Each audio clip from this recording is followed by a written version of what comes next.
오늘의 사건 단장입니다. 전북 정읍에서 아내와 처남댁을 숨지게 한 40대 남성이 경찰에 붙잡혔습니다.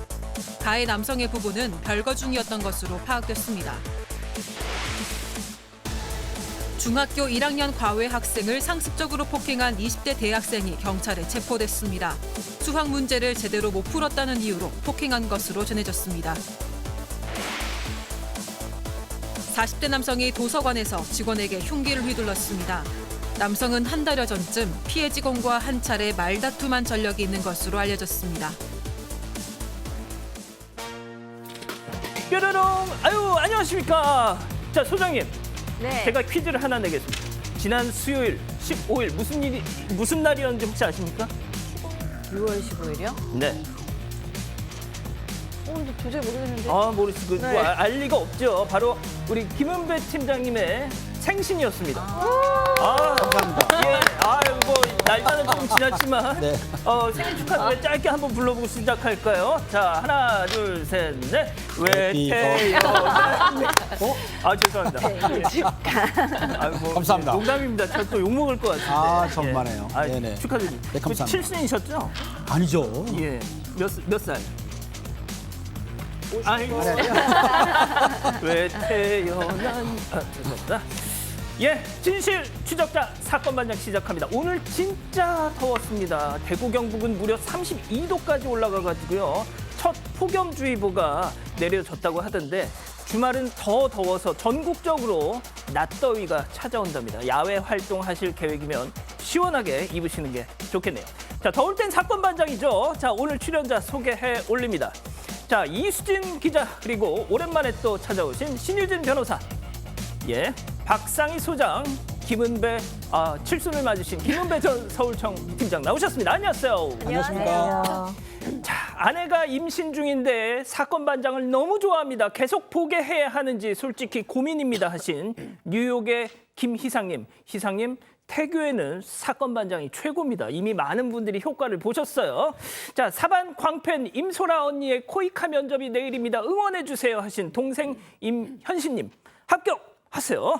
자, 귀 안 좋은 우리 아빠 이원배 씨 사반 너무 크게 틀어놔서 시끄러워요. 하지만 내일 생신은 축하해 하신 조아 완전님. 장은영님, 정현희님, 수초님, 현니연님, 박한민님 모두 사랑합니다. 자, 재미는 물론 의리로 함께하는 6시 내 고정 사건 반장. 대한민국과 전 세계 동포가족 여러분의 시선을 모아서 출발합니다.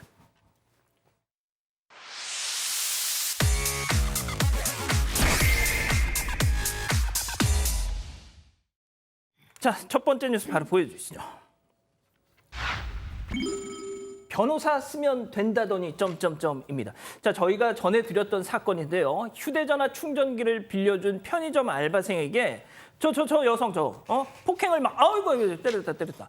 자, 저 여성 이후 스토리가 전해졌어요. 네, 이 사건 조금만 더 짚어보면은 지난 3월에 한 여성이 편의점에 들어와서 휴대폰 충전기를 빌렸습니다. 10분 정도 충전을 했는데 아르바이트생이 이제 돌려달라라고 말을 하니까 아르바이트생의 멱살을 잡고 얼굴을 때리기 시작했습니다.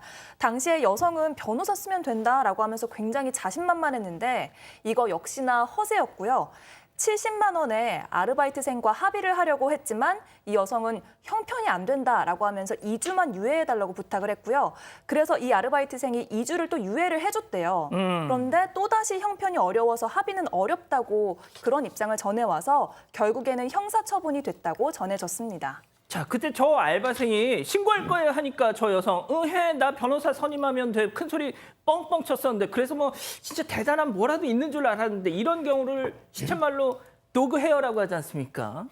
예, 신 변호사님. 네, 폭행 영상을 실제로 보면은 아니, 웃어주셔야 되는데 도구해요. 예, 도구 헤어, 강아지 털. 네. 개털, 전문 용어가 나와가지고 알겠습니다. 제가 폭행 영상을 실제로 봤는데 이게 모자이크 처리가 안 됐을 때는 굉장히 좀 지독하다. 한 대, 두 대가 아니라 연속으로 맞아요. 이렇게 폭행이 이루어졌고 이 영상을 봤을 때 합의금 70만 원이 너무 부족해 보였어요. 그럼에도 불구하고 큰 소리 뻥뻥 치면서 변호사 쓴다고 하더니 이제는 아예 형편이 어려워서 합의가 안 된다. 이런.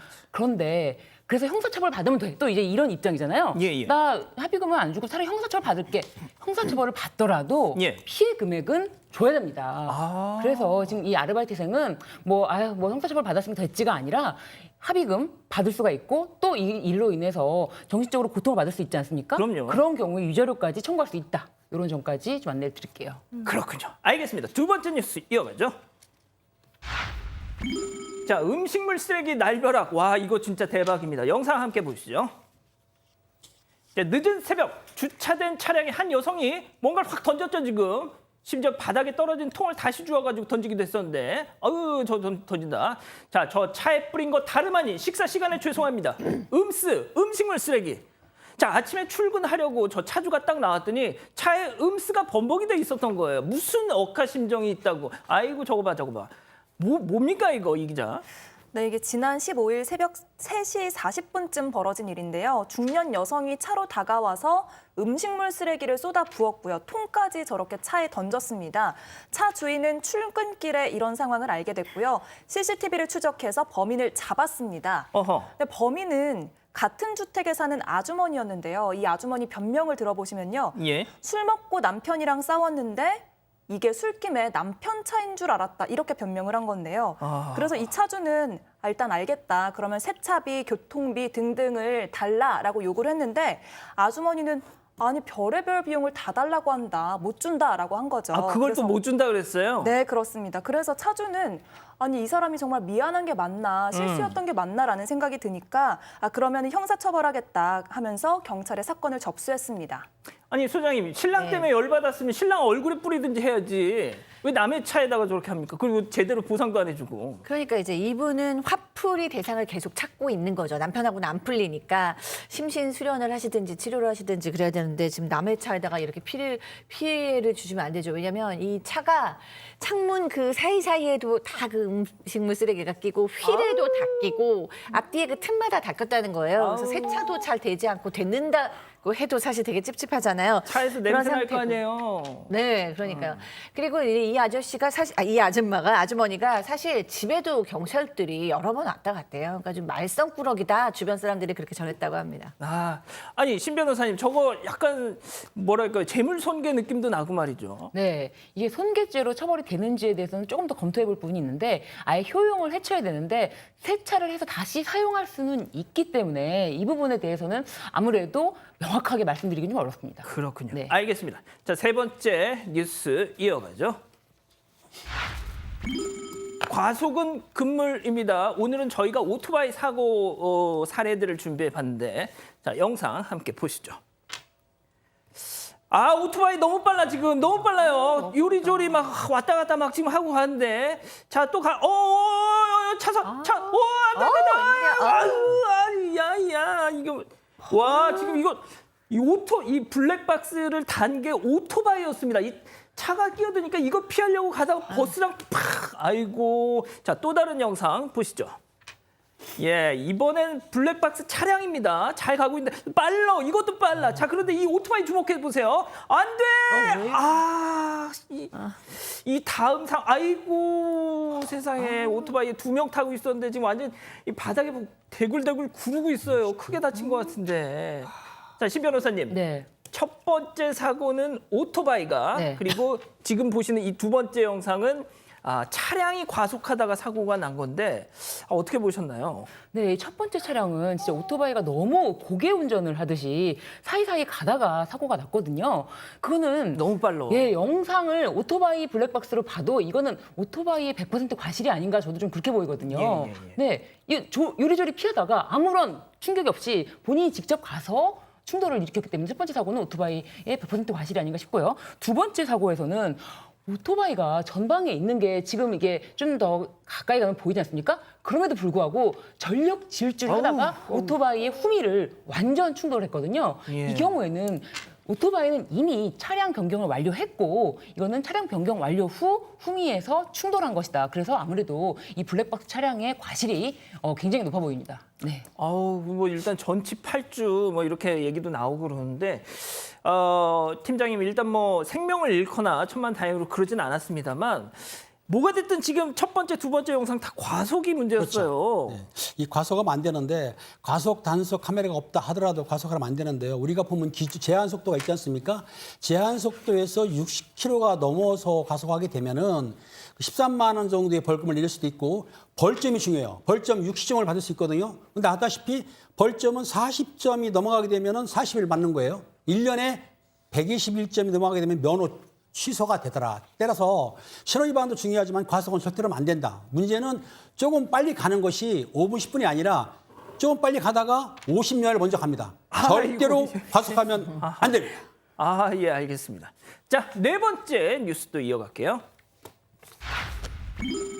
호랑이 굴에 제발로 점점점입니다. 자, 경찰서에서 말이죠.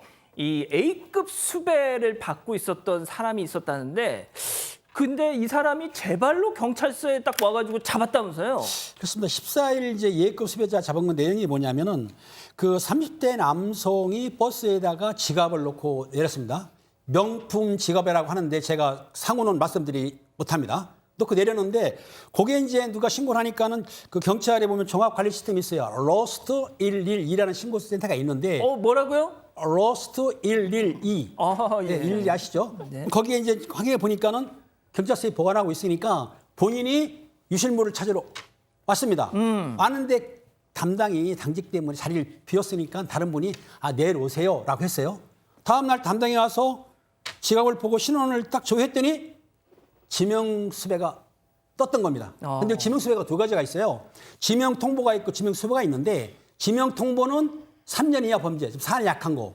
지명수배는 3년 이상, 뭐 절도, 강도 이런 거기 때문에 예급 수배라는 거는 체포영장이 발부됐으니까 그 사람이 오게 되면 체포가 가능하거든요. 그러니까 본인이 오후에 경찰서에 왔어요. 딱 와가지고 지갑 찾으러 왔습니다. 호랑이 굴에 딱 들어온 거죠.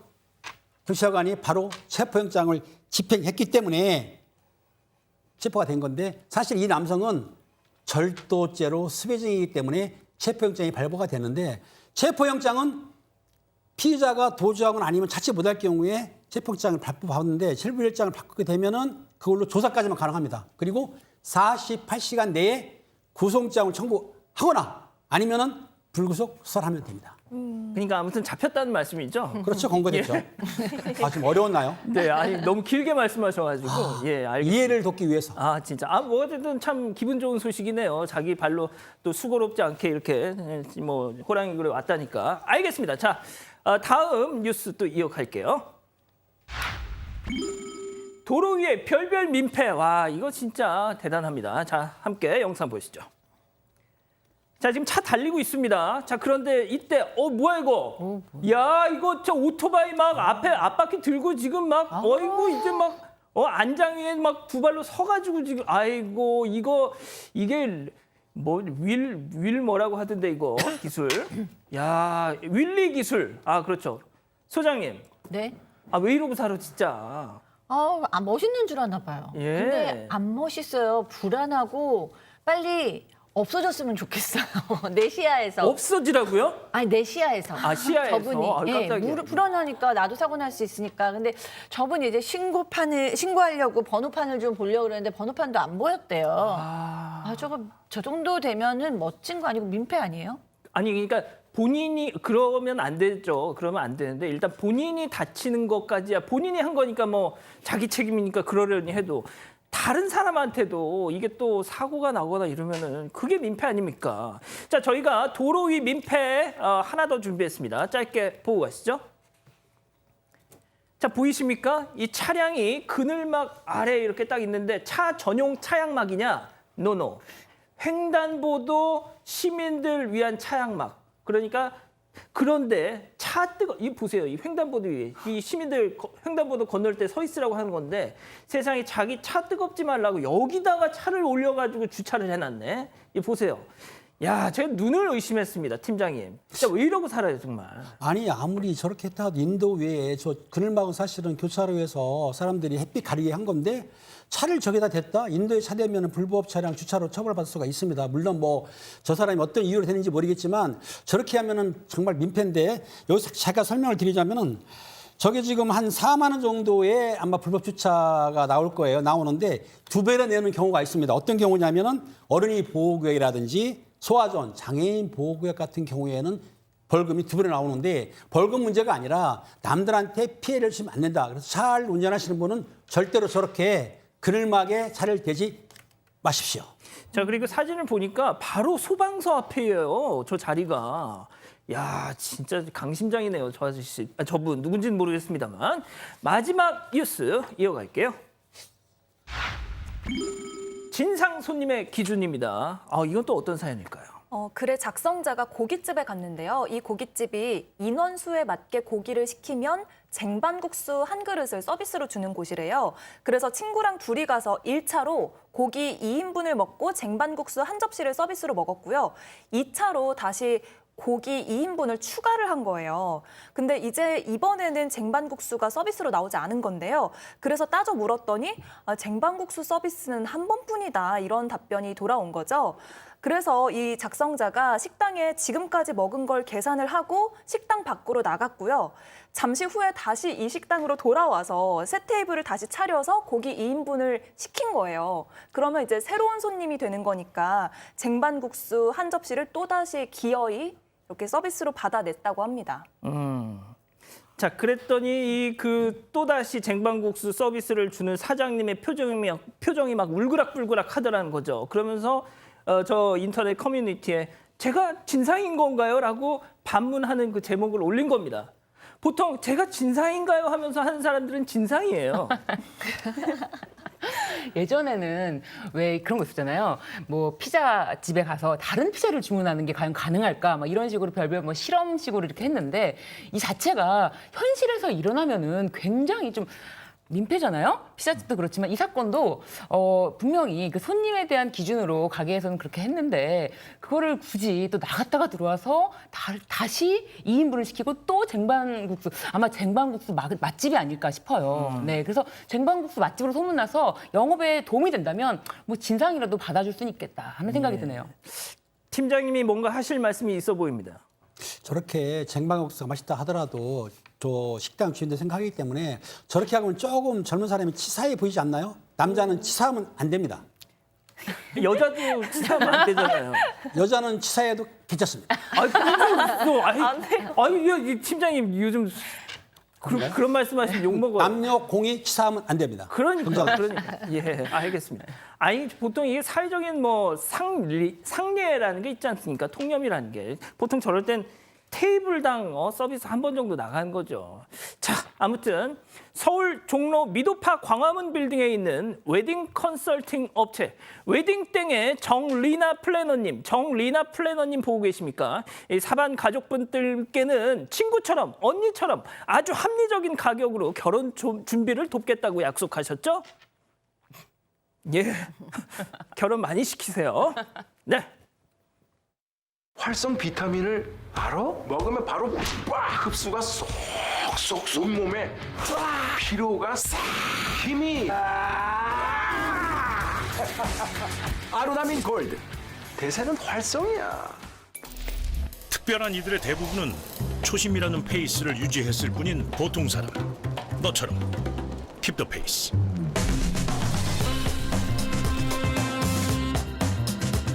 도르코 페이스 3D 모션.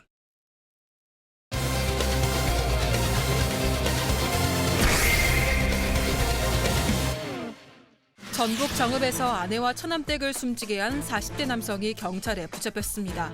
가해 남성의 부부는 별거 중이었던 것으로 파악됐습니다. 남성의 범행을 따라가 봅니다. 이 어제 또 진짜 안타까운 사건이 일어났는데 요즘 왜 이렇게 흉기난동 사건이 많은지. 그러니까요. 어제 이 40대 남성에게 살해를 당한 사람은 바로 전처와 처남댁이었습니다. 이 남성은 어제 오후 5시쯤에 전처를 만나려고 전처의 남동생 부부가 운영하는 가게로 갔습니다. 당시에 흉기를 가지고 간 걸로 확인이 됐는데요. 아내와 만나서 30분가량 말다툼을 하다가 남편은 아내를 흉기로 찔렀고요. 이걸 말리는 남동생 부부도 공격을 했습니다. 결국에 전처와 처남댁은 숨지고 남동생은 크게 다쳐서 병원으로 옮겨졌습니다. 지금 뭐 이 남동생 역시 지금 상당히 좀 위중한 상태라고 지금 전해지고 있는데 일단 이 범행 현장이 어디였냐? 전북 정읍에 정말 이런 얘기가 있더라고요. 그 동네 주민들이 다 문을 열어놓고 그러니까 문을 잠그지 않고 살아도 될 만큼 범죄와는 그렇게 상관이 없는 동네, 진짜 평온한 동네였다는데 특히 이 범행 장소였던 곳은 이 전처의 남동생 부부의 업장이었다면서요. 네, 무엇보다 여기가 또 시내와 떨어져 있고 인적이 드문 곳이라서 이렇게 흉기를 가지고 아예 살해 목적으로 진입을 했을 때 좀 도움을 요청하기도 쉽지 않은 곳이었는데요. 이게 전처나 범인이 평소에 여기를 자주 방문하지도 않았다고 하는데 여기를 찾아서 가서 전처를 흉기로 살해하고 또 이걸 말리던 그 남동생 부부 처남댁까지 또 사망에 이르게 했는데 여기가 진짜 그 피해자들이 얼마나 피해 당한 현장을 보면은 피해자들이 얼마나 고통스러웠을지 혈흔이 저렇게 곳곳에 남아 있다고 합니다. 네. 워낙 이 혈흔이 여기저기 많아가지고 그 경찰이 흙으로 이렇게 덮어놨을 정도라고 하던데 자 일단 이미 이혼까지 했는데도 도대체 무슨 이유로 무슨 억하 심정에 저런 짓을 했던 건지 체크포인트 짚어보죠. 재결합 아우 진짜 재결합하고 싶었으면은 차분하게 얘기를 하든가 이게 뭡니까? 이거는 그 이제 피의자의 변명일 뿐입니다. 왜냐하면 재결합하는데 흉기를 가져갈 리가 없죠. 그럼요. 그리고 이제 가정불화 때문에 재결합하려고 했다고 하는데 내용을 보게 되니까 종교 문제로 갈등이 있었다는 거예요. 두 부부 사이에 종교 문제가 있었다는 겁니다. 종교를 믿는 사람 같으면은 사람 죽이는 건 절대 안 되거든요. 살해는 어떤 종교인지 모르겠지만 종교 문제로도 뭐 갈등이 있었고 가정불화도 있었겠죠. 어떻든 간에 그렇다 하더라도 이런 흉기를 휘둘러 가지고 그 전체뿐만 아니라 또 그 처남까지 또 처남댁까지 살해했다는 얘기는 정말 잔인하고도 좀 황당한 이 사건인데요. 이 경찰서에서는 조사를 하면서 이제 당연히 구속영장을 신청하겠죠. 신청하게 되면은 거의 100%는 구속이 될 거라고 생각이 듭니다. 소장님, 저 종교 문제였다는 이제 보도가 나오고 있고 저는 이 정도 보니까 그 가정 폭력이 좀 일상 다반사 아니었을까라는 생각도 좀 들어요. 그러니까 우리가 생각을 해보면 재결합하고 싶다? 왜? 사랑해서? 아니면은 뭐 이 잘해주고 싶어서 행복하고 싶어서 하는 거잖아요. 재결합은 그건 이제 아닌 거 누구나 다 알 거고 종교 문제로 왜 사람을 죽여요? 그렇잖아요. 종교 문제 그 변명이죠. 비겁한 변명이죠. 종교 문제 가지고 그냥 싸우다가 정이 안 되면 그냥 헤어지는 거죠. 그걸로 왜 사람을 죽입니까? 게다가 지금 2명이 사망하고 1명이 중태예요. 얼마나 심각한 공격성으로 이 흉기를 휘둘렀는지 저희가 알 수 있는 대목이잖아요. 이 사람은 결합을 위했다거나 종교 문제로 갈등을 빚은 정도가 아니라 이 정도면 내가 소유해야 되는 내 집착 대상이 내 손아귀를 빠져나가는 그것에 대한 극심한 분노가 아니었을까라는 생각이 듭니다. 전처도 전처지만 그 전처의 동생 부부는 정말 그야말로 날벼락을 맞았어요. 네, 그렇습니다. 이 사건이 벌어지고 이제 마을 사람들도 모두 충격에 빠졌다고 하는데요. 이 동생 부부는 세 아이를 키우는데 셋 다 주민들에게 인사도 정말 잘하고 정말 착하게 잘 자랐다고 합니다. 그래서 마을 주민들은 동생 부부가 정말 좋은 사람들인데 이렇게 일을 당해서 안타깝다 이렇게 전했고요. 특히 아직 막내가 초등학생인데 엄마가 숨지고 아빠가 크게 다친 상황이잖아요. 그래서 더더욱 안타까워하고 있다고 합니다. 자, 그런데 이 남성 재결합을 원한다고 흉기를 휘둘렀던 이 남성 자수를 했다네요. 그렇습니다. 경찰에서 확인해 보니까는 흉기 가지고 들어가는데 이 남성이 인근 농장에 숨었어요. 그런데 지나가는 행인한테 내가 사람을 죽였다. 112 신고해달라고 했는데 알다시피 자수는 본인이 수사기관에 스스로 신고를 해야 되거든요. 그런데 3자가 신고해도 가능합니다. 물론 감경 면제할 수 있다로 되어 있기 때문에 다른 사람이 신고하거나 어느 정도 의도가 있다고 하면 감경 안 할 수도 있습니다. 어떻든 이 사람은 살인사건을 벌이고도 자기가 아닌 다른 사람을 시켜서 신고를 하긴 했습니다. 경찰은 이제 체포를 했어요. 긴급 체포를 해가지고 살인사건하고 살인 미수사건으로 지금 조사 중이기 때문에 좀 더 지나면은 확실한 내용이 나올 거라고 생각이 듭니다. 예, 이게 피해자가 지금 이미 두 사람은 사망했고 한 사람은 또 중태에 빠져 있고 피해자가 너무 많고 심각해서 이자의 경우도 진짜 신상공개 심의위를 열어서 좀 그 문제를 전북 지방경찰청이 좀 고민을 해봐야 되지 않을까라는 생각도 좀 듭니다. 이렇게 정리하고요. 두 번째 사건 이어갑니다.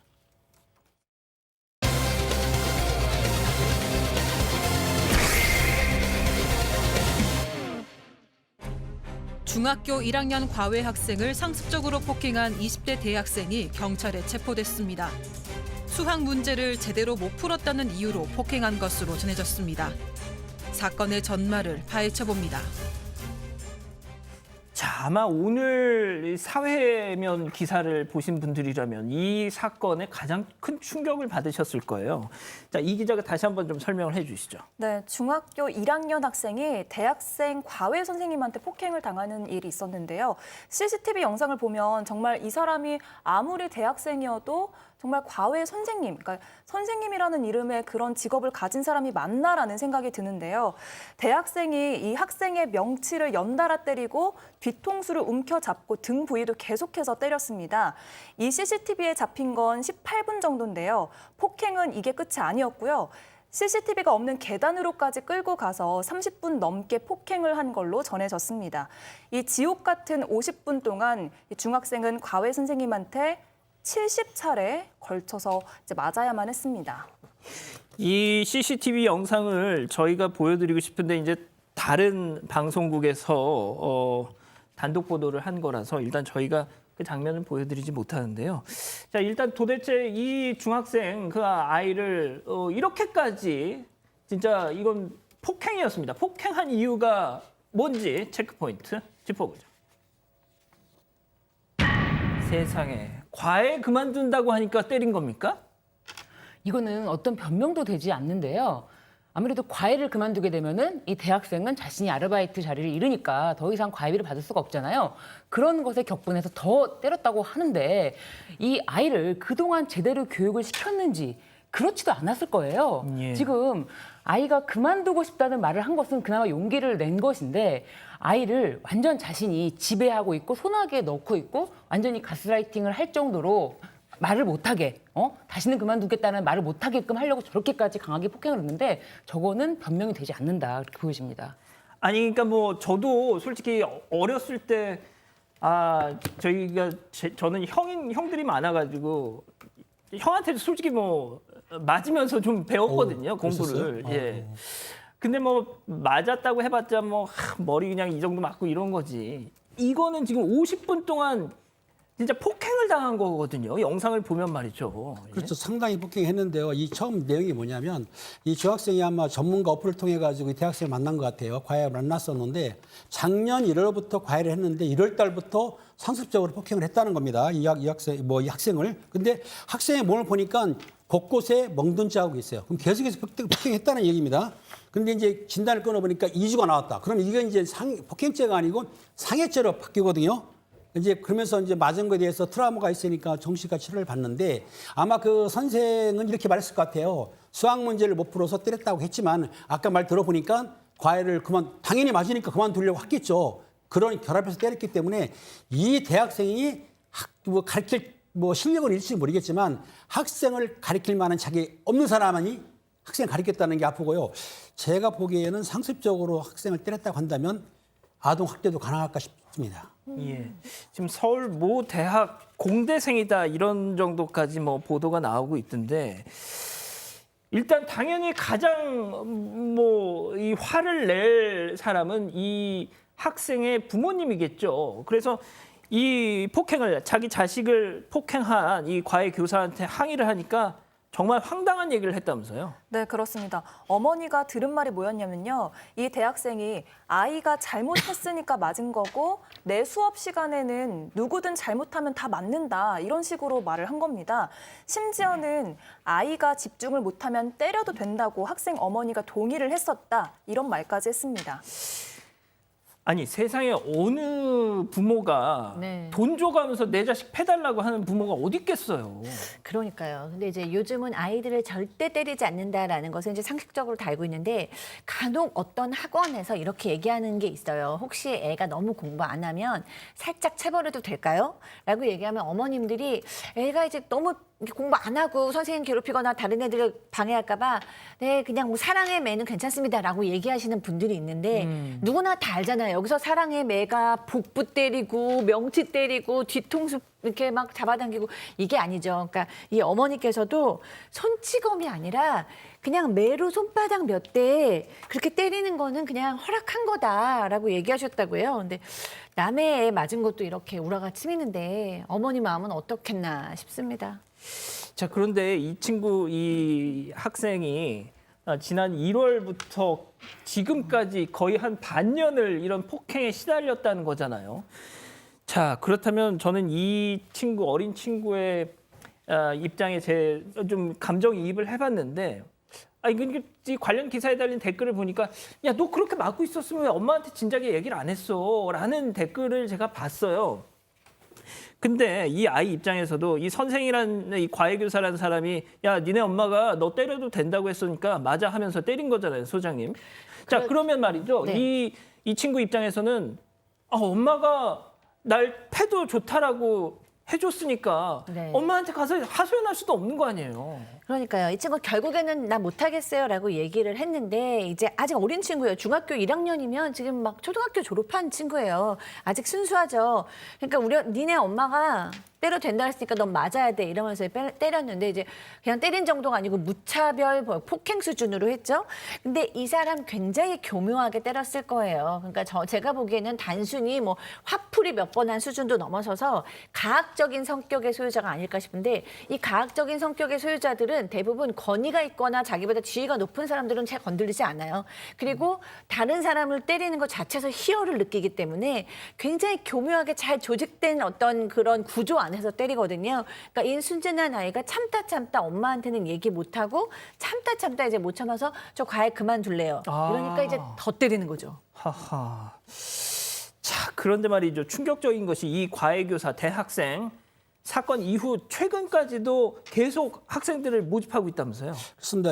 지난달 20일 날 피해 학생이 고소를 했습니다. 근데 경찰이 고소하게 되면은 바로 처벌하는 거 아닙니다. 피해자든지 가해자든지 조사를 받기 때문에 시간이 걸려요. 그 사이에 구인 사이트에 본인이 이제 과외한다고 구인 사이트에 올렸다는 겁니다. 그런데 문제는 이 대학생하고 피해 학생하고 집 거주지가 좀 가까운 것 같아요. 그러니까 부모가 얼마나 걱정이 됩니까?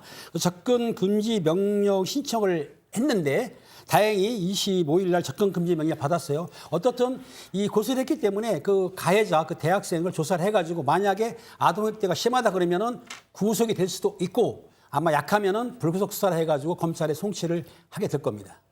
저는 그리고 또 이 사건 보고 좀 놀랐던 게 뭐냐면 그 폭행한 곳이 뭐 부모가 없는 그 집에서 뭐 이렇게 때린 게 아니라 스터디 카페에서 폭행이 이루어졌어요. 스터디 카페 뭐 아무리 뭐 방음이 잘 돼 있고 뭐 칸막이를 쳐놓고 했다고 해도 애를 저렇게 진짜 잡듯이 패면은 그 아이의 신음소리 하며 진짜 이게 저는 그걸 딱 보고서 이 인간은 이게 정상이 아니다. 저는 그런 생각이 들었거든요. 저 공개된 장소에서. 네, 그러니까요. 50분 동안 70회 이상을 이렇게 가격을 했다고 하는데 다행히도 그래도 CCTV가 있었기 때문에 이 영상을 고스란히 증거로 제출할 수가 있었지 아이의 멍든 모습만 가지고는 얼마나 폭행이 어느 정도 지속되는지를 알 수가 없잖아요. 한편으로는 그나마 집이 아니라 이 스터디 카페였기 때문에 이런 영상을 증거로 철저하게 확보할 수가 있었다라는 생각이 드는데 이 지금 말씀하신 것처럼 1월 달부터 지속적인 폭행이 있었다면은 이거는 상습에 의해서 가중처벌될 수 있습니다. 이거는 아동학대 처벌 특례법에 의해서 2분의 1까지 형이 가중됩니다. 그렇군요. 자, 일단 뭐 이 대학생 과외 교사들의 어떤 아동 학대 관련 뭐 이런 사전 교육 같은 게 전혀 없는 상황이라면서요? 네, 아무리 대학생이어도 과외 선생님이라면 그런 교육들을 받아야 될 텐데 과외 선생님은 규제 사각지대에 있다고 합니다. 이 학원 선생님들은 아동학대 예방 교육을 받는데요. 이 과외 선생님들은 이 규제에서 빠져 있는 겁니다. 그러다 보니까 작년 11월에도 대학생 선생님이 7살 아이를 8개월이나 폭행을 하는 일이 있었고요. 오늘 전해드린 이런 사건들도 계속해서 되풀이되고 있는 겁니다. 그렇군요. 알겠습니다. 두 번째 사건 이렇게 정리하고요. 세 번째 사건 이어갑니다.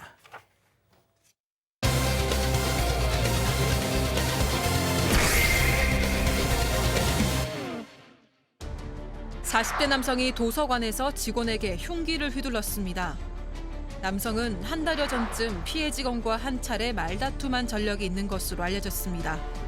대체 무슨 일이 있었던 것인지 알아봅니다. 자, 이거 JTBC 단독 보도였는데 한 공공도서관에서 벌어진 일이죠. 네, 사흘 전에 전남 고흥의 한 공공도서관에서 벌어진 일인데요. 영상을 보면서 좀 설명을 드리겠습니다.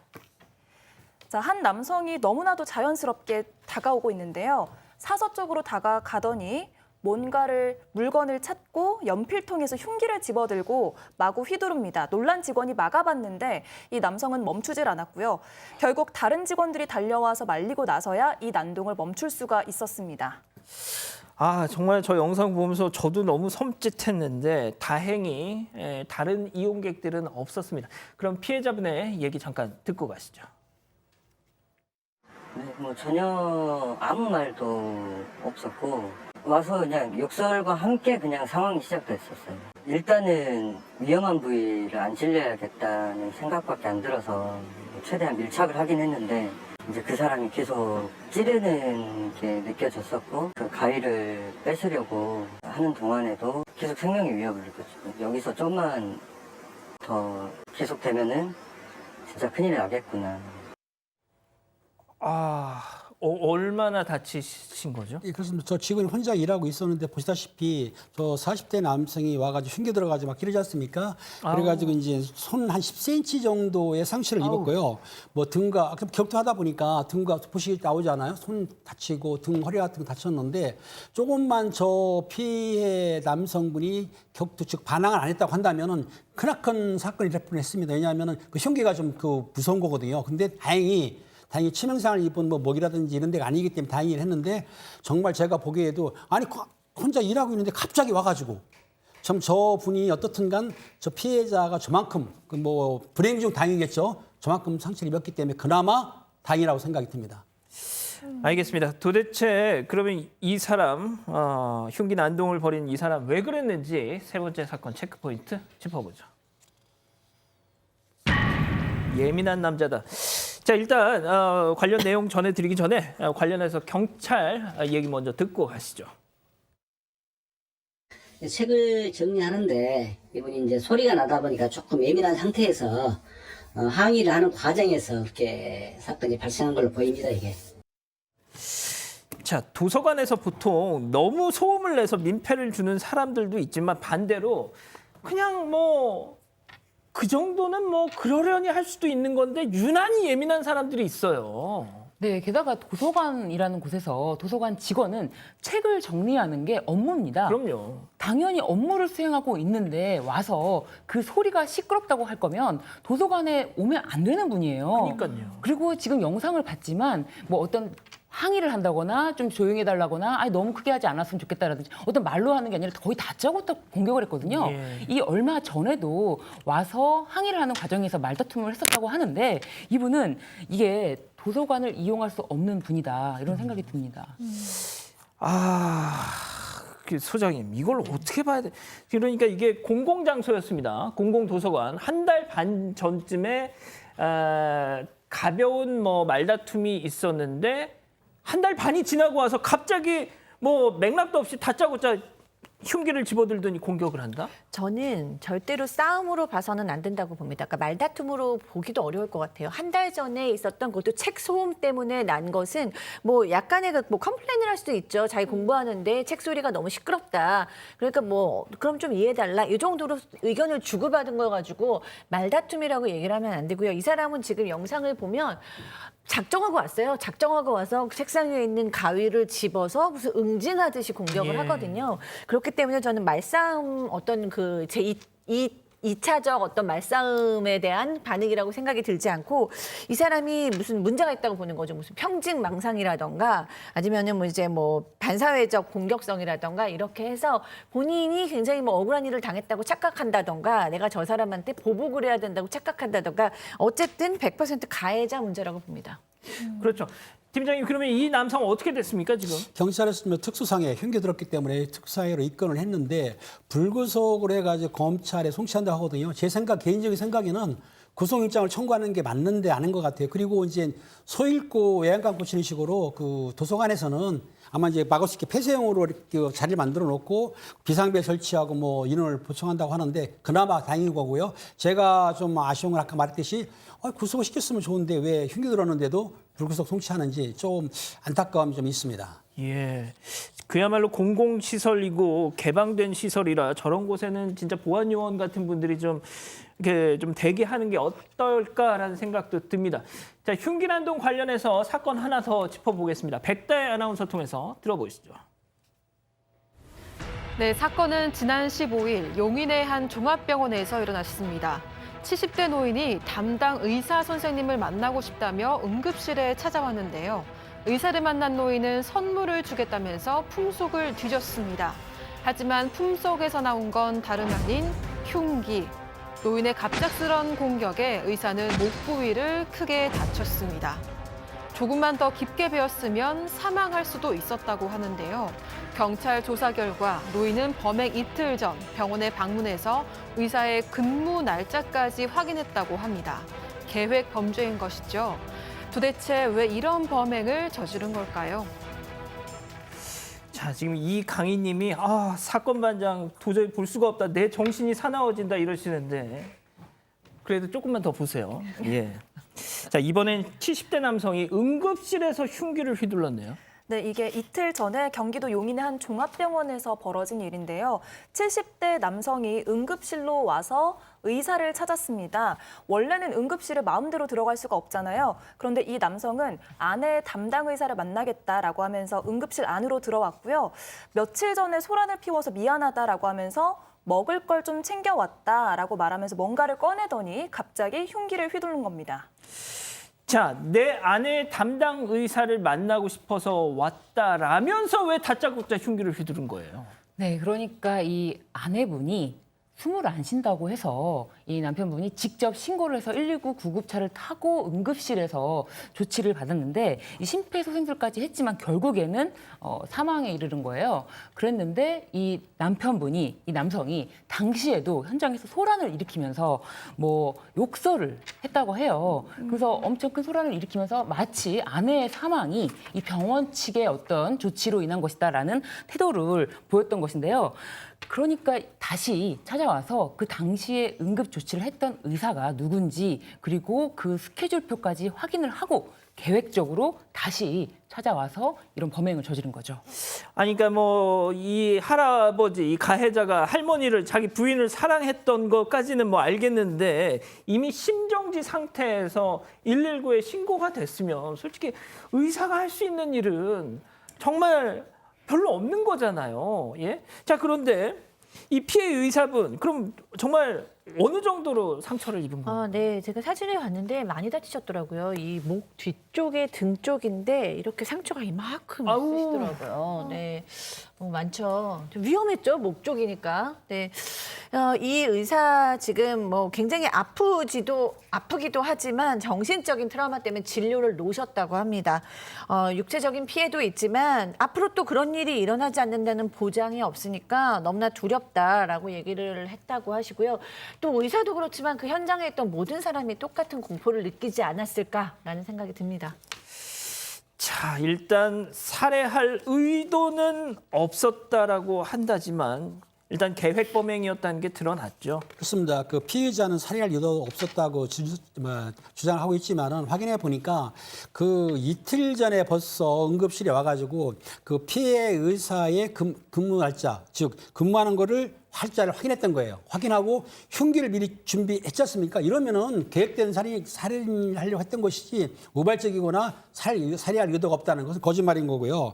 그래서 경찰은 현행범으로 체포했기 때문에 이제 살인 미수로 이제 구속영장을 청구할 건데 이제 48시간 내에 청구하기 때문에 아마 제가 보기에도 당연히 구속되리라고 생각합니다.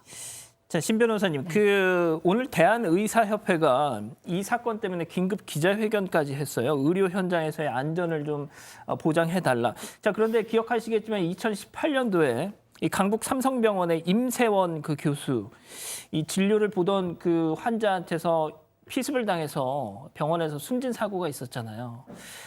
본인이 이제 공격을 당하면서도 동료 간호사들한테 빨리 도망쳐 해가지고 이제 혼자만 이렇게 변을 당해서 그래서 제가 알기로는 그때 임세원법이라고 뭐 그런 것도 만들어지고 그랬는데 야 특히나 지금 이 사건이 벌어졌던 응급실 저도 뭐 이렇게 응급실 같은데 몇 번 지인들 때문에 갔었지만 아유 진짜 완전 난리도 아니에요 정말. 네, 그래서 응급실 자체를 이용하는 이제 환자분들 중에는 뭐 응급실이니까 아무래도 심야 시간에 뭐 주치 중인 상태도 있을 수 있겠고요. 또 자신의 차례가 뭐 빨리 안 온다라는 불만을 가질 수도 있고 다양한 불만을 갖고 있고 그 상태에서 좀 감정이 격해지고 분노가 치밀 수 있기 때문에 응급 의료진을 상대로 폭행을 하거나 또 상해 결과 발생하거나 이런 경우에는 가중처벌하도록 법을 좀 강화했습니다. 그럼에도 불구하고 이렇게 응급실에서는 잦은 이런 폭행이라든지 이런 사건 사고가 일어나기 때문에 아마 지금 의협에서도 무관용으로 엄벌을 촉구하고 있는 그런 모습입니다. 팀장님, 저런 상황이 되면 일단 도망가야 되겠죠? 그렇습니다. 지금 그 피해당한 의사분이 3단봉을 갖고 있을 수도 없고 방검복을 입을 수도 없습니다. 의사분이기 때문에. 그래서 거기 뭐 비상벨 같은 거 있다고 하지만 금방 사건이 벌어지면은 가장 좋은 방법은 근처에 있는 물건을 가해자한테 집어 던진 뒤에 당하는 사이에 재빨리 도망가는 수가 가장 현명한 방법입니다. 예. 자, 소장님께 제가 하나만 좀 여쭤볼게요. 그러니까 며칠 전에 이 대구 변호사 사무실 방화 사건도 그렇고 네. 그러니까 저는 요즘에 왜 이렇게 사람들이 뭔가 좀 이렇게 화를 참지 못하는 건지 네. 전 이게 확실히 정말 이 코로나 때문인 건지 이 분노 조절을 하는데 큰 좀 문제가 있는 것 같아요. 그렇죠. 그러다 보니까 이 분노가 너무 많은데 이거를 적합한 곳에 그 분노를 풀어야 되잖아요. 근데 적합하지 않고 다른 곳에 이제 분노를 푸는 거죠. 뭐 혹자는 화풀이 범죄라고 하고 혹자는 보복성 범죄라고 하는데 그 용어도 뭐 적합하지는 않은 것 같고요. 어쨌든 심리적으로는 전체 형상이죠. 내가 어떤 고통이나 괴로움인데 어떤 종로에 가서는 못 풀고 한강에 가서 푸는. 네, 그래서 정확하게 그 얘기를 하고 불평이나 뭐 이런 거를 해야 되는 그 장소에서 푸시면 뭐 그래도 좀 이해가 될 수 있는데 이렇게 엉뚱한 데 가서 푸시면 이렇게 희생되는 사람이 나오고 그러면은 사회적인 문제가 되기 때문에 이런 문제에 대해서 우리 사회가 계속해서 좀 논의를 할 필요가 있는 것 같습니다. 알겠습니다. 오늘 사건 이렇게 정리하고요. 별별 상담소 이어갑니다.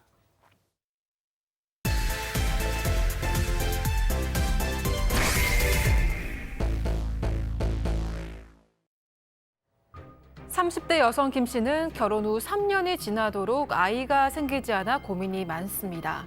결혼 전부터 아이를 좋아했던 남편은 마음이 조급한지 병원 상담을 받아보자고 권했지만 김 씨는 남편과 함께 병원을 가는 게 두렵기만 하다고 하는데요.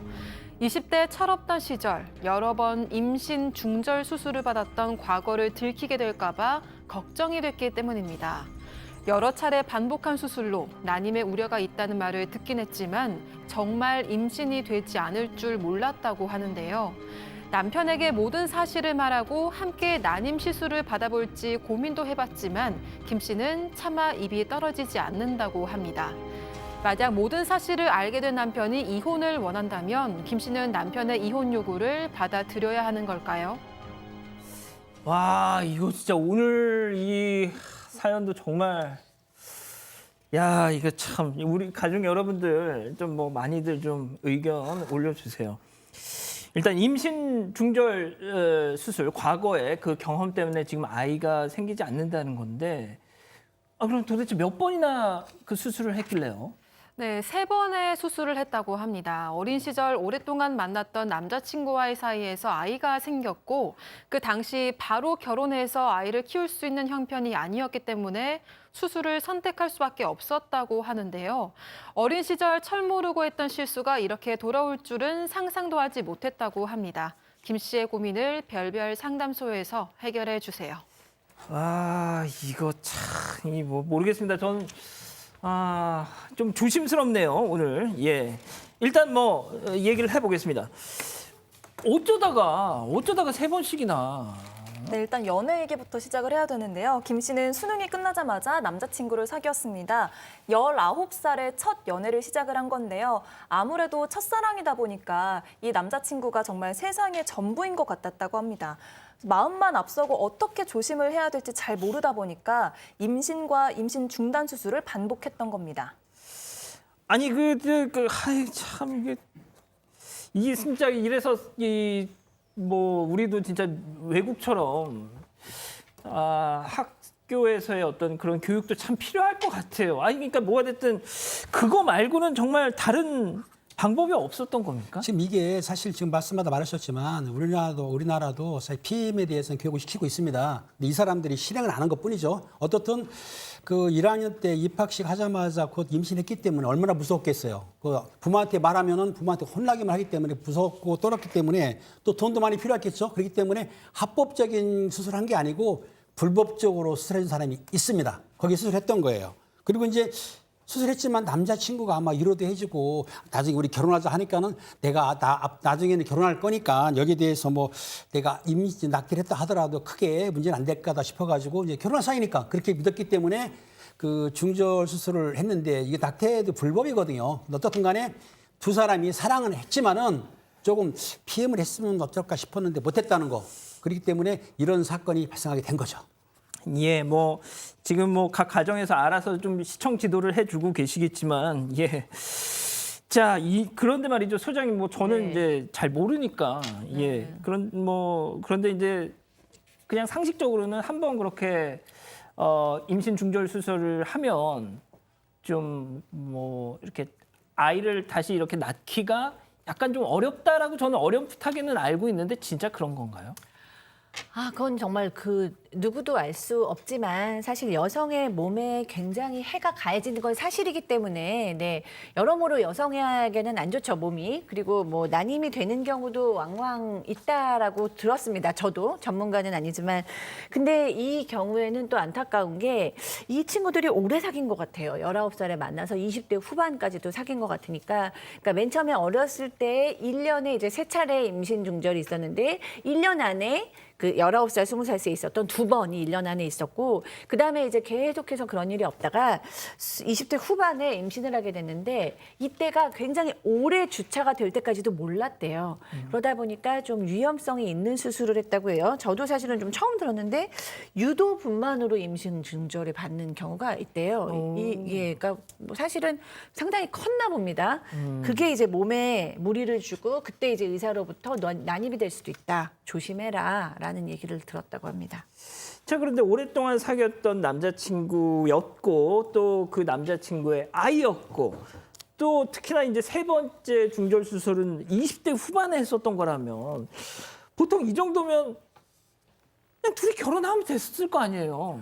그러니까요. 그냥 둘이 결혼했으면은 이렇게까지 무리하면서까지 유도 분만을 통해서 임신 중절을 할 일도 없었을 텐데 도대체 무슨 일 때문에 그 마지막 그 유도 분만까지 해서 임신 중절을 한 것이냐 들어보니 이 여성분의 사연도 좀 기고합니다. 이게 아까 여러 번에 뭐 한 번, 2번의 그 임신 중절을 통해서 이 마지막에 사랑에 이르기까지는 결혼을 약속했기 때문에 더욱 사이가 돈독해진 거예요. 그래서 이제 임신까지 했으니 우리 부모님께 말씀을 드리고 결혼을 하자라고 했는데 세상에 임신한 것을 알고도 남자친구가 다른 여자를 만난 거예요. 이 나쁜 놈이네, 이거.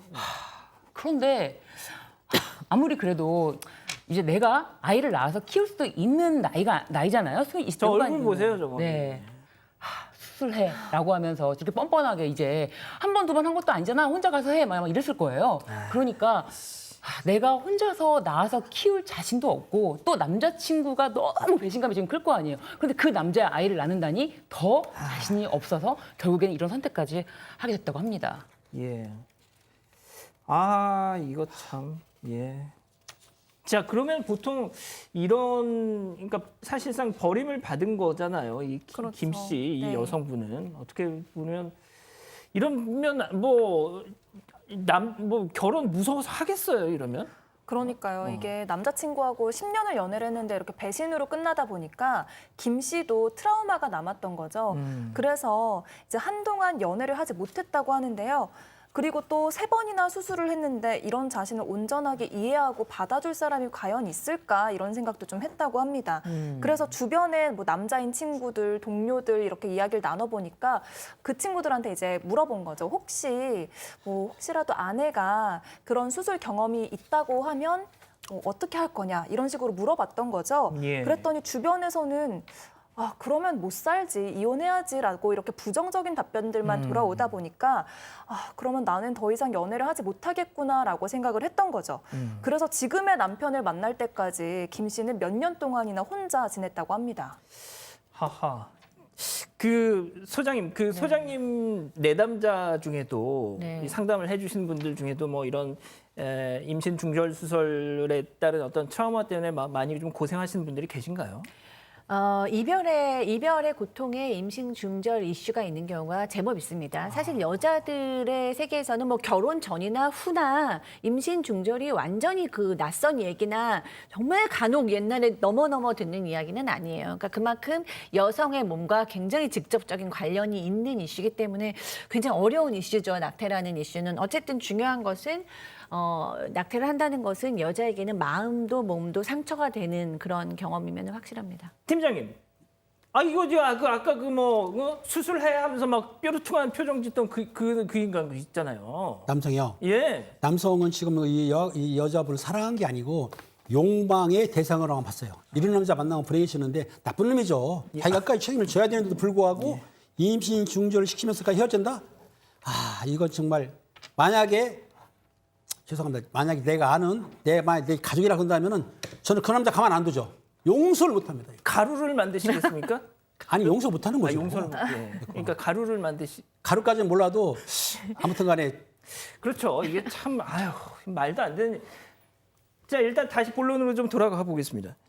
자, 그런데 소장님, 네. 이 김 씨 여성분이 지금의 이제 여기서부터 시작인 겁니다. 새 사랑을 만난 거잖아요. 그러니까요. 참 다행이고 또 좋은 여자분은 만납니다. 좋은 남자 만나요. 그래서 이제 3년 연애를 했는데 지금 남편이랑 결혼했는데 너무 자상하고 이 여성분을 사랑해주는 분을 만났어요. 근데 이 남편이 조카를 너무 예뻐하는 거예요. 누나, 형, 조카 예뻐하면서 우리도 아이 빨리 낳자. 나 아이 많이 낳고 싶어. 막 이런 거예요. 근데 이 여성 김 씨 역시도 정말 빨리 이 남편 사랑하니까 사랑한 남편의 아이를 낳아서 행복하게 살고 싶은데 근데 이제 마음의 한켠에 자신의 비밀이 있잖아요. 그러니까 혹시 나중에 이걸 남편이 알게 되면 어떡하지? 그런 이제 두려운 생각을 하고 있는데 빨리 임신이 되면 이 두려움에서 벗어날 수가 있는데 임신이 자꾸 좀 안 되니까 이제 굉장히 좀 어려운 상황에 처하고 됐습니다. 일단 새 사랑을 만나서 또 안정적인 가정까지 꾸렸으니까 당연히 이 여성, 이 김 씨도 좀 아이가 빨리 좀 나왔으면 좋겠다. 되게면 초조해지기 시작하겠죠. 네. 아무래도 이 결혼 3년 차 그리고 이제 30대면은 그리고 본인이 과거에 임신이 생각보다 굉장히 너무 쉽게 돼서 오히려 놀랐을 텐데 이번에는 3년이나 노력을 했는데도 아이가 생기지 않으니까 아무래도 불안하지 않습니까? 예. 그리고 남편이 아이를 재촉하는 건 아니지만 그래도 자신의 조카를 그렇게 예뻐하고 있는데 내심 아이를 기다릴 게 뻔하니까 혼자서 병원에 가봤다고 해요. 그런데 난임은 아니라고 이야기를 들었다고 하는데 그래도 이제 만약에 남편과 같이 만약에 병원에 방문하게 되면은 남편에게 자신이 과거 임신 중절을 했던 사실에 대해서 들킬까 봐 지금 굉장히 불안한 상태라고 합니다. 그렇군요. 자, 이제 보통 이러면은 남자도 마음이 급해지잖아요, 팀장님. 그렇죠. 이제 결혼생 오래 됐는데 임신 안 하면 급해지니까 난임 시술 받아보자고 했는데 남편이 그랬습니다. 인공수정이나 시험관 시술 받는데 병원에 갔을 때 확인해보자. 왜냐하면 남성이 문제가 있는지 여성이 문제가 있는지 함께 병원에 가서 해보자고 하니까 이 김 씨는 상당히 불안했던 거예요. 왜냐하면은 자기가 이제 임신을 중절한 경험이 있지 않습니까? 있기 때문에 병원에 가서 의사가 확인해 보면은 혹시 내가 임신 중절한 사실을 남편에게 알려줄까 봐 굉장히 불안했다는 거예요. 몇 개월 미뤘는데 사실은 의사들은 비밀 유지 의무가 있기 때문에 여성한테 불리한 그런 거는 구태여 남편한테 말을 안 할 거니까 안심하고 가셔도 됩니다. 예. 박희정 님이 그 말씀을 해주셨어요. 제 친구도 유도분만으로 아이를 이렇게 뭐 임신 중절을 한 적이 있지만 이후에도 애 잘 낳고 잘 살았어요. 이런 말씀을 해주셨는데 제가 이제 예전에 이 난임 부부에 대한 이런 취재를 한 적이 있었는데 제가 항상 이게 보면 소장님 네. 정말 너무너무 갖고 싶어가지고 막 별의별 시험관 뭐 하고 뭐 세외 수정하고 뭐 별 막 정말 막 했는데 끝내 그게 안 되는 거예요. 자 그래서 어느 날 이분들이 그래 우리 이제 둘이서 행복하게 살자 그냥 둘이서만 마음을 확 놓으니까 오히려 그때 생기는 경우가 있는 거예요. 네, 저도 난임 부부 상담을 많이 했어요. 네, 근데 이 난임 부부한테 스트레스는 굉장히 좀 영향이 큽니다. 그래서 이 불임의 이유가 확실한 경우에는 도리어 이 난임의 이유가 확실한 경우에는 도리어 임신이 더 잘 된다고 했는데 가장 어려운 건 이유를 모르는 난임이 어렵대요. 왜냐하면 그게 스트레스하고 연관이 있기 때문인데 이렇게 불안해하고 스트레스를 받으면 아무래도 임신을 하는데 더 어려움을 겪을 수도 있겠죠.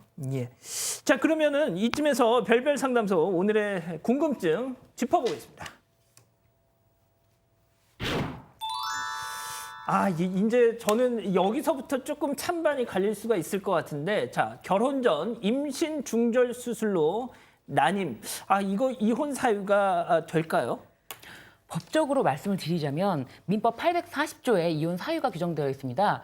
그런데 이 사실을 말을 하면 그때부터 가정 불화가 시작이 될 것이다. 그러니까요. 만약에 예. 이 사실을 말을 했지만 남편이 전혀 이것에 대해서 아무 말도 안 하고 그냥 소장을 조용히 내고 그 이혼 사유에 나아님, 임신 중절로 인한 나아님 이렇게 했다면 법원에서는 이걸 받아들여주기는 어려울 거예요. 쉽지 않습니다. 왜냐하면 난임이라는 것, 불임이라는 것은 결혼의 목적이 아니라, 그러니까 아이를 갖는다는 것은 결혼의 목적이 될 수가 없기 때문에 불임이나 난임은 이혼 사유가 되지 않는다는 것이 확실한데 이게 과거에 임신 중절로 인한 난임이기 때문에 이게 분명히 알게 되면은 그 이후로는 다툼이 있을 것이고 그런 다툼으로 인해서 결국에는 법원에 가게 되면은 이혼은 된다. 그러니까 저도 무슨 자료를 찾아봤더니 혼인이나 출산 사실을 고지를 해야 한다고 하더라고요. 하지만 이 낙태 경험에 대한 확립된 판례는 없다고. 네, 그렇습니다. 낙태라는 것이 아무래도 프라이버시에 관한 것, 개인 비밀에 관한 것이기 때문에 이것 자체가 공개된다는 것은 뭐 상상할 수 없는 일이고 게다가 이것이 이혼 사유다. 라고 법원에서도 판단을 내리기는 어려워서 그런 사실을 만약에 남편에게 고지하는 경우에 남편과의 가정 불화가 생길 것이고 그 불화의 원인이 될 수 있을지언정 이거 자체가 이혼 사유가 된다고 보기는 어렵습니다. 자, 그러면 일단 이 기자가 우리 가족 여러분들 좀 반응 같은 거 좀 정리를 해줄래요? 네네, 좀 각각 많이 나뉘었는데요. 얘기 절대 하지 마세요. 얘기하면 이혼 맞습니다. 뭐 바로 이혼입니다라고 남겨주신 분도 있었고요. 이거는 첫사랑한테 손해배상 청구를 해야 될 것 같다. 이렇게 남겨주신 분도 있었습니다. 반면에 3번은 실수가 아니다. 피임 안 한 결과는 책임져야지 남편에게 그대로 고백해라 이런 의견도 있었고요. 남편한테 얘기를 하고 남편의 결정을 기다려라 이렇게 답변 남겨주신 분도 계셨습니다. 소장님, 제가 만약에 이 남편분의 입장이라면 그 얘기를 들으면 저는 솔직히 안 될 것 같아요. 예. 반대로 여자 입장에서도 예전에 남편이 여자친구랑 사이에서 임신 중절이 있었다면 여자 입장에서도 상처가 되거든요. 그래서 글쎄 이건 정답은 없죠. 어떤 분한테는 이걸 얘기하지 않는 게 더 괴로운 일일 수도 있고 그것 때문에 막 노이로제 정신병까지 걸릴 정도면 그때 이제 부부간의 대화가 필요할 수도 있는데 만약에 너무 긁어부스럼이 될 만한 가능성이 높다라고 판단을 하신다면 꼭 이야기를 하는 것이 지혜로울까? 이런 의견을 저는 갖고 있습니다. 하지만 제 말은 정답은 아닙니다. 팀장님 생각 짧게 좀 부탁드릴게요. 예. 남편이 진실로 사랑하고 믿음이 있다 그러면 말해야 되지만 사랑이 약간 부족하면은 지난 거는 덮는 게 원칙입니다. 저는 그렇게 생각을 해요. 그런데 그러면은 네. 지금 우리 가족 여러분들이 지금 많이 말씀하시는 게 어떻게 보면 이 상황에서의 가장 큰 피해자는 이 남편이다. 예. 남편이기도 하고 사실 아이들도 가장 그 뱃속에서 지워진 아이들이 가장 불쌍하다는 생각이 드는데요. 아무래도 뭐 어쩌 왜 이렇게 목소리가 그냥 뭐 이렇게 돼요? 뭐라고 말을 더 그러니까요. 하기가 참 예. 어려운 사연입니다. 그러니까요. 알겠습니다. 지금 뭐 우리 가족 여러분들 말씀 많이 해주시네요. 자, 별별 상담소 이렇게 정리하고요. 글로벌 픽 이어갑니다.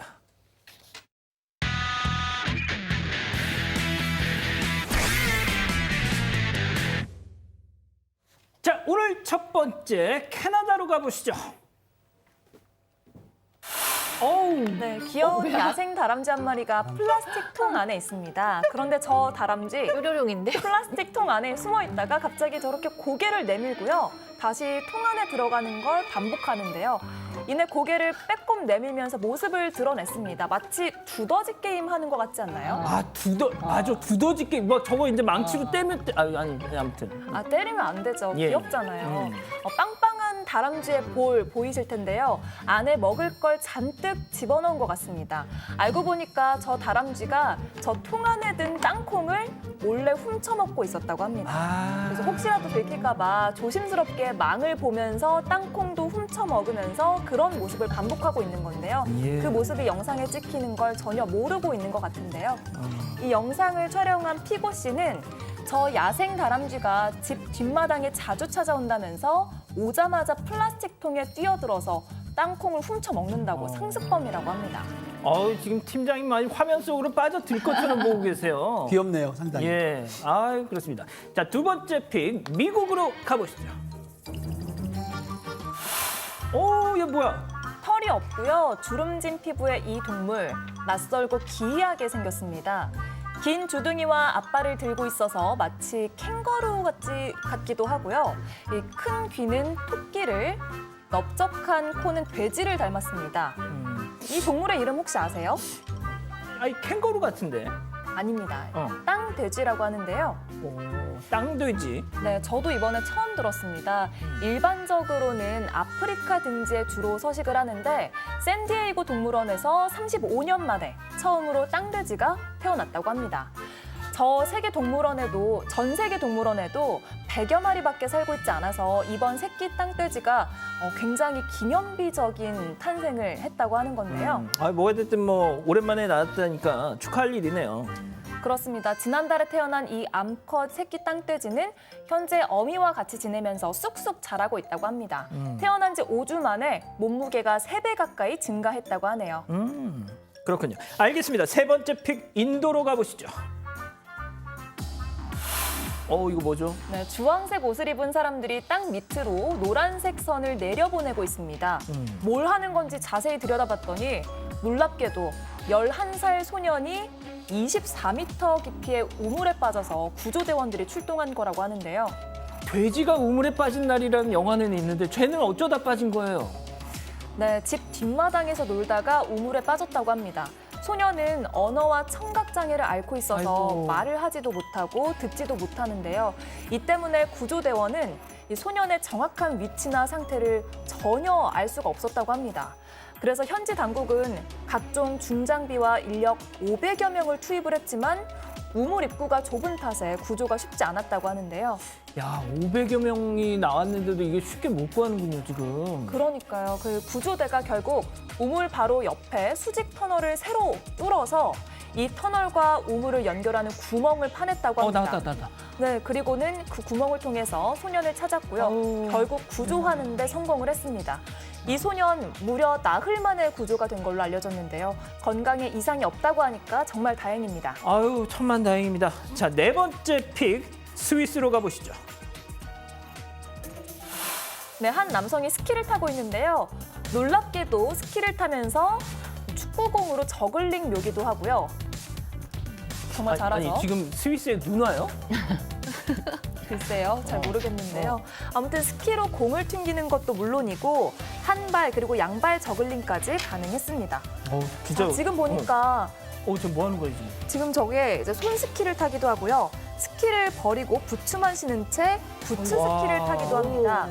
자, 급기야 배로 엎드린 채 저렇게 내달리기도 하는데요. 넘어지지도 않고 어떻게 저렇게 타는 건지 정말 신기합니다. 진짜 신기하다. 아니 근데 진짜 막 묘기 수준이네요, 저거. 네, 묘기라고 할 수 있겠는데요. 저 남성은 정식 스키 선수가 아니고요. 익스트림 스포츠 선수라고 합니다. 17살부터 스키 묘기 대회에 참가했다고 하는데 세계 선수권 대회에서 총 4개의 금메달을 딴 바가 있고요. 기상천외한 저 남성의 스키 묘기가 소셜미디어를 통해서 화제가 되면서 전 세계 누리꾼들의 눈길을 사로잡고 있습니다. 와, 멋지네요. 5번째 픽 호주로 가보시죠. 자, 어느 가정집 뒷마당에 빨간색 자동차 한 대가 있습니다. 그런데 저 자동차 공중에 떠 있는 거 보이시나요? 알고 보니까 지게차가 자동차를 들어 올려서 차가 저렇게 높이 떠 있는 거라고 합니다. 아, 저 폐차하려고? 아, 그건 아니고요. 차주가 절도범을 막으려고 지게차를 이용해서 자신의 차를 들어 올린 건데요. 차주 밀스 씨는 이날 가족과 외출을 했다가 집에 돌아오면서 절도범이 자신의 차를 훔쳐가려는 걸 목격했다고 합니다. 당시 절도범은 차 안에 타고 있었던 상태라고 하는데요. 밀스 씨가 절도범에게 차에서 내리라 이렇게 소리를 쳤는데 절도범은 이를 거부하고 꿈쩍도 하지 않았다고 합니다. 자, 그래서 근처에 있었던 지게차를 운전해서 차를 2m 위로 들어 올리는 방법으로 이 절도범의 도주를 막았고요. 당시 상황을 좀 이야기로 들어보겠습니다. We pulled up home to see our car not in the place where we'd left. Quickest thing I could think of was get the forklift. 네, 밀스 씨는 경찰이 출동할 때까지 지게차로 차량을 계속해서 들고 있었다고 하고요. 경찰이 출동해서 절도범을 절도 혐의로 체포를 했습니다. 이 절도범이 24살 여성으로 알려졌는데요. 경찰 조사 결과 여성은 차를 훔치려고 하기 전에 밀스 씨의 집에 들어가서 몰래 샤워도 하고 옷까지 훔친 걸로 드러났습니다. 아, 샤워를 했대요, 집에 들어가서. 오, 이상하네. 알겠습니다. 마지막 픽 아르헨티나로 가보시죠. 어느 슈퍼마켓 안인데요. 한 여성이 진열대에 놓인 와인병을 바닥으로 내던지고 있습니다. 왜 저래? 왜 저러고 살아? 무슨 일인지 여성이 정말 흥분을 한 것 같은데 여성이 와인병을 닥치는 대로 집어 던지자 아, 저 바닥에 귀한 와인을. 네, 그렇습니다. 와인이 쏟아지면서 슈퍼마켓 내부가 완전히 아수라장이 됐습니다. 자, 이 모습을 누가 카메라로 찍고 있죠. 그런데도 여성은 아랑곳하지 않고 와인병을 깨 부수고 있습니다. 왜 그런 걸까요? 네, 이렇게 한바탕 소동을 일으킨 여성은 원래는 이 슈퍼마켓에서 일하던 직원이었다고 하는데요. 근데요? 이 여성은 점주가 자신을 폭행을 했고 해고까지 했다고 주장을 했습니다. 당시 점주와 논쟁을 벌이다가 절제력을 잃고 이 슈퍼마켓에서 행패를 부리게 된 거라고 말했습니다. 결국 경찰에 체포가 됐겠죠. 자, 와인병들을 박살낸 것은 분명히 잘못됐다. 여성도 인정을 했습니다. 아, 이 소장님 아까도 얘기했지만 진짜 뭔가 이 분노 조절이 안 되는 것 같아요. 이 동서고금을 막론하고 지금. 아니 그러니까요. 저는 요즘 우리나라가 분노 사회라 가지고 참 걱정이었는데 전화라도네요. 예. 그러니까 코로나 영향인가요? 왜 이렇게 다들 화가 나 있어요? 어떻게 해야 됩니까? 우리 소장님한테 상담을 받으러 가야 되나요? 뭔가 승화를 해야죠. 운동을 한다던가, 네, 책을 읽는다던가, 네, 좋은 사람끼리 만나서 와인을 마시면 좋은데. 피 같은 와인을 네. 저렇게 바닥에 그러니까. 내팽개치다니 저거는 예. 예전에 눈에 넣는 이에는 이의 법칙에도 어긋나요. 너무나 와인이 지금 너무 많이 깨졌지 않습니까? 그러니까. 알겠습니다. 자, 일단 오늘 메가박땡 영화 관람권 이벤트 당첨자 소개해드려야 되죠. 오늘은요, 사진이 상당히 재밌습니다. 먼저 보여주시죠. 자, 손은혜님이 보내주신 사진인데 신랑 박영아 씨가 매일 사건 반장을 챙겨보다 보니까 강아지 가을이와 봄이도 저렇게 아빠랑 TV 앞에 앉아서 본방사수를 한답니다. 너무 귀엽죠? 하셨어요. 아, 진짜 신기합니다. 귀여워요. 예, 자 다음 김예진님이 보내주신 사진인데, 예, 신랑과 신랑을 똑 닮은 아들이 저렇게 나란히 앉아서 사건 반장을 보고 있는 게 재밌어서 찍어봤습니다 하셨어요. 아, 누가 부자지간 아니랄까 두상이 똑같아. 예, 코리아. 알겠습니다. 아미.